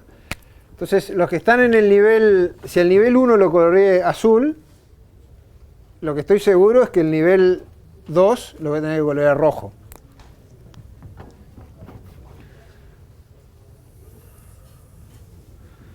¿Ah? Y así sigo avanzando. Entonces, lo que me da BFS seguro es por lo menos un coloreado tentativo, una primera hipótesis. Es decir, yo sé que si hay alguna forma de colorear el grafo, los vértices del grafo, para que quede bipartito, entonces necesariamente los que están en nivel par son todos de un color y los que están en nivel impar son todos de otro color. ¿Estamos de acuerdo? Puede pasar que yo haga eso y de todos modos no sea bipartito. ¿Cómo podría pasar eso? ¿Cómo? Claro, o sea, podría pasar, por ejemplo, si en este grafo de acá hay una arista que conecta a estos dos, entonces ese grafo no puede ser bipartito. Entonces, si hay alguna forma de colorear, es la que me da BFS por niveles, ¿no? Pares e impares, eso seguro. ¿No? Si yo quisiera un algoritmo para realmente estar seguro si el grafo es bipartito o no, tendría que ser un paso más y tratar de evitar situaciones como esta, o detectar situaciones como esta. ¿Está? ¿Y cómo hago eso?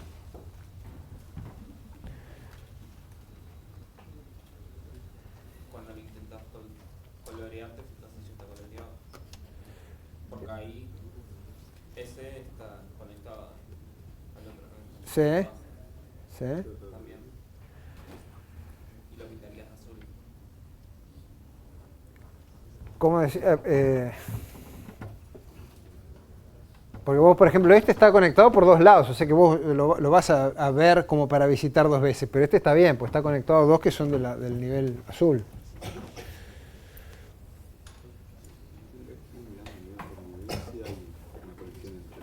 ¿Cómo? Tendrías que ir mirando nivel por nivel si hay una conexión entre vértices del nivel y si no pasa eso, decís que es bipartito. O sea, entonces la propuesta tuya es ir por nivel, o sea, básicamente mirar todas las aristas, corro BFS y coloreo registro a qué nivel pertenece cada nodo. Después recorro todas las aristas en una segunda pasada, que me va a llevar ODM, y me fijo si hay alguna arista que conecte un nodo de nivel par con un nodo de nivel impar. Perdón, un nodo de nivel par entre sí o nodos de nivel impar entre sí. Si pasa eso,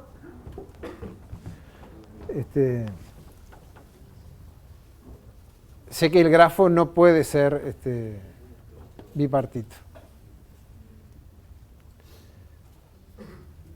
¿Ven? Y eso es lo único que puede pasar, o sea, porque recuerden que, ¿se acuerdan que cuando habíamos discutido qué pasaba con las aristas en un grafo con respecto a estos niveles, en la recorrida de BFS, habíamos llegado a que toda arista del grafo o bien conectaba niveles consecutivos o el mismo nivel. O sea, la diferencia de niveles era no más de uno. ¿Ah? Entonces, o estamos en esta situación sin esta arista donde efectivamente el coloreado está bien, y eso lo puedo chequear en una segunda pasada, o hago una por las aristas y si hay una situación de estas que conecta nodos del mismo nivel, entonces sé que el grafo no es bipartito. ¿Tá? Y no es bipartito, ¿por qué? Porque porque uno puede decir, bueno, pero capaz que vos podés colorear de otra manera, yo qué sé. Pero no, pues en realidad llegamos a la conclusión de que, o sea, por cómo es, porque estas aristas sí existen, el coloreado no tiene otra, no puede ser otro. Y esto está conectado a dos nodos del mismo ciclo. De hecho, uno puede caracterizar que la propiedad de existir una bipartición o no tiene que ver con la existencia de ciclos de largo impar o no. Si existe un ciclo de largo impar, entonces no hay forma de colorear de forma que quede bipartito. ¿Tá? Porque yo voy siguiendo ese ciclo y digo, este es rojo, el siguiente es azul, el siguiente es rojo, el siguiente es azul, y cuando vuelvo al primero, como es de largo impar, me tendría que dar que tendría que ser de un color diferente. Y cuando se da esta situación, efectivamente lo que existe es un ciclo de largo impar. ¿Por qué? Porque tengo esta arista, y si yo sigo cada uno de estos a su padre, y a su padre, sumé una arista de cada lado, y después sumo a su padre, ¿tá? Que serían estas de acá, sumé también una de cada lado. O sea que todas estas aristas es una cantidad par, pues puse una de cada lado, en algún momento se juntan, llegan a un ancestro común. ¿Por qué? Porque, bueno, pues esto es un árbol y todos terminan a más tardar en ese, que es el único nodo de nivel 0. O sea que en algún momento se juntan, en este caso, en este ejemplo, se juntaron en ese. Cuando llego a ese punto, tengo este ciclo, que es de largo impar. Y si tengo un ciclo de largo impar, no hay forma de colorear de manera que el grafo me quede bipartito. ¿Tá? Eso léanlo con más detalle en el libro, que está bien explicado ahí. Si tienen dudas, me las preguntan después. ¿Tá? Y con eso terminamos.